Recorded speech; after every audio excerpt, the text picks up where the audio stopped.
Kok belum tidur? Daripada mikirin postur, Mending kita baca kitab suci aja yuk. Biar iman kita subuh.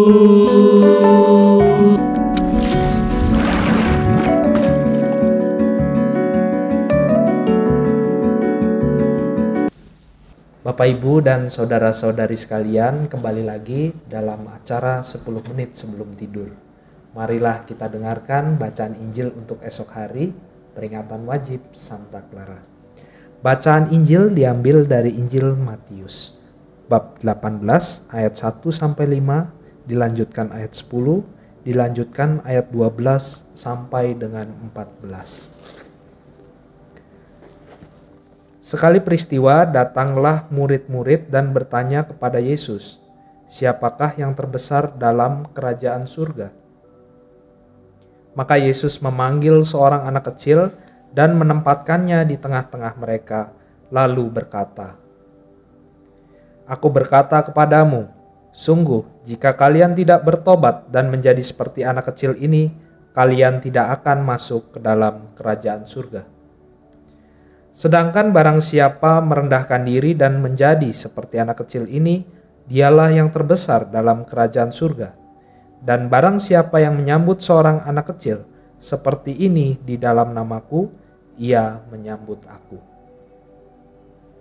Ingatlah, jangan menganggap rendah seorang pun dari anak-anak kecil ini. Karena aku berkata kepadamu, malaikat-malaikat mereka di surga selalu memandang wajah Bapakku yang di surga. Lalu Yesus bersabda lagi, "Bagaimana pendapatmu? Jika seorang mempunyai 100 ekor domba dan seekor di antaranya sesat, tidakkah ia akan meninggalkan yang 99 ekor di pegunungan, lalu pergi mencari yang sesat itu? Dan aku berkata kepadamu, sungguh jika ia berhasil menemukannya, lebih besarlah kegembiraannya atas yang seekor itu daripada atas yang ke-99 ekor yang tidak sesat. Demikian pula Bapamu yang di sorga tidak menghendaki seorang pun dari anak-anak ini hilang." Demikianlah Injil Tuhan. Terpujilah Kristus. Romo, Yes. biasanya kan kalau kita lihat nih ya, anak-anak kecil, ada yang dijewer mamanya karena bandel, ya kan? Ada yang lari-larian di gereja, ya kan? Belum kok di Papua, Iya, di pasti Papua. punya cerita, ya kan? Iya, di Papua tuh jubah saya hancur, Frater. Karena mereka abis megang tanah, begitu ketemu saya, "Pater!" langsung meluk-meluk di sini. Wah, udah tanah semua. Merah-merah ya. Itu anak-anak tuh, anak orang dewasa nggak mungkin begitu. Jadi anak-anak yang begitu. Dulu saya waktu ngajar di sekolah SD, Romo, itu mereka pakai krayon gitu, gambar-gambar di sini. Waduh, itu paling susah nyucinya ya. Betul-betul. Tapi ini Yesus pasti punya suatu pesan Maksud untuk kita. ya. Makanya Frater, Bapak Ibu dan saudara-saudara yang terkasih, kenapa ya kok Yesus menggunakan contoh anak kecil ya sebagai yang terbesar di dalam kerajaan surga. Pertanyaannya kan adalah, apakah anak kecil yang bandel seperti itu yang punya kerajaan surga? Ya kan lucu juga gitu. Nah, saudara-saudara yang terkasih, saya pikir Yesus ini bicara soal sikap rohani kita mengenai relasi kita dengan Allah Bapa. Selayaknya seorang anak itu kan memiliki ketergantungan penuh kepada orang tuanya ya, Frater ya. Dan biasanya seorang pribadi itu tidak mau lagi disebut anak dan mau disebut sebagai orang dewasa, misalnya ketika dia bisa akhirnya memilih untuk lepas dari orang tuanya. Kadang-kadang kan butuh pembuktian kan, saya nggak mau tinggal di rumah ini, saya mau coba-coba ngekos sendiri. Membuktikan bahwa dia jadi orang dewasa. Padahal di kosan masih nunggu transferan orang tuanya.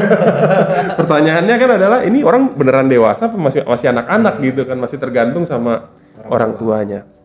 Kecuali kalau akhirnya orang ini berpikiran, kalau gitu saya tidak mau lagi menerima uang dari orang tua, maka saya harus kerja sendiri.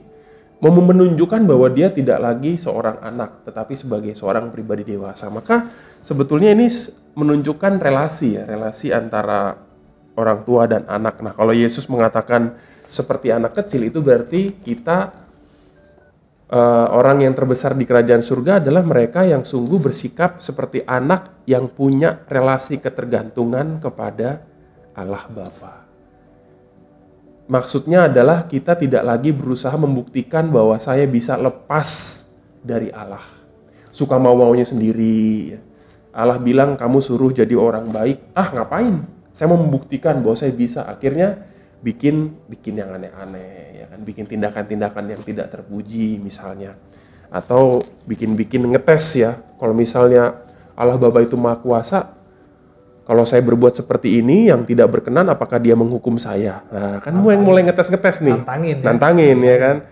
Saya berbuat tidak bermoral ini, dia nggak buat apa-apa kok dengan saya. Wah, mulai nantangin. Ini kan semacam pembuktian bahwa kita itu ingin bersikap dewasa di hadapan Allah Bapa. Punya keinginan untuk memutuskan segala hal sendiri di luar jalur kehendak Tuhan. Nah, maka kalau hari ini Yesus mengatakan seperti itu ya, buat saya intinya ya kita harus punya rasa ketergantungan itu ya, datang kepada Tuhan, lalu mengikuti apa yang sungguh Tuhan kehendaki dalam kitab suci misalnya, ketika dia mengatakan kehendakku adalah untuk menyelamatkan dan mencintai manusia, ya berarti memang kalau kehendak dia seperti itu, ya kita dipanggil juga untuk ikut jalur yang sama ya, untuk datang kepada Tuhan. Dan Yesus menyambung bacaan Injilnya dengan perumpamaan tentang domba. Tapi yang mau dikatakan adalah kalimat terakhir, frater.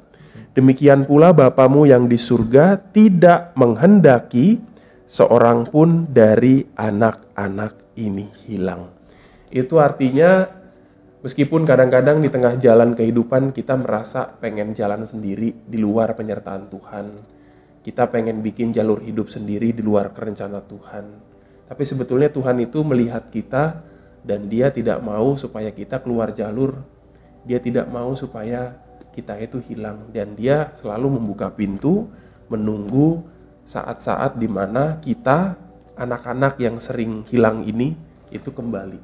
Ya, kembali. Dengan berbagai macam cara. Secara khusus ketika kita datang mau memohon pengampunan.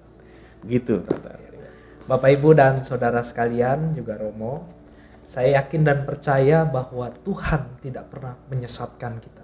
Amin ya Romo. Amin. Bahwa dalam perjalanan hidup ini kadang-kadang kita yang suka cari-cari jalan sendiri. Iya, betul. Iya. Dan penunjukan gue bisa tanpa Tuhan. Iya. Ya. Maka kita renungkan bagaimana hidup kita di hadapan Tuhan. Seringkali kita mencari jalan sendiri. Dan jalan itu belum tentu benar. Mari kita hening sejenak.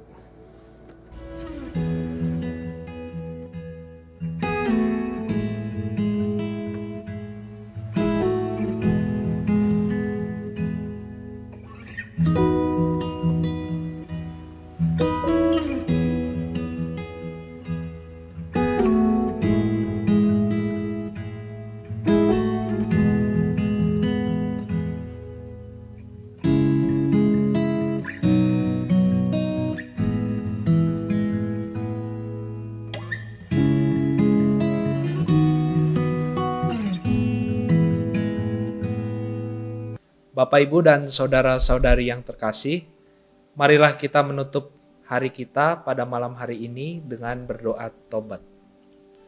Dalam nama Bapa dan Putra dan Roh Kudus. Amin.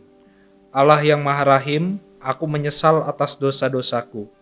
Aku sungguh patut Engkau hukum, terutama karena aku telah tidak setia kepada Engkau yang Maha Pengasih dan Maha Baik bagiku.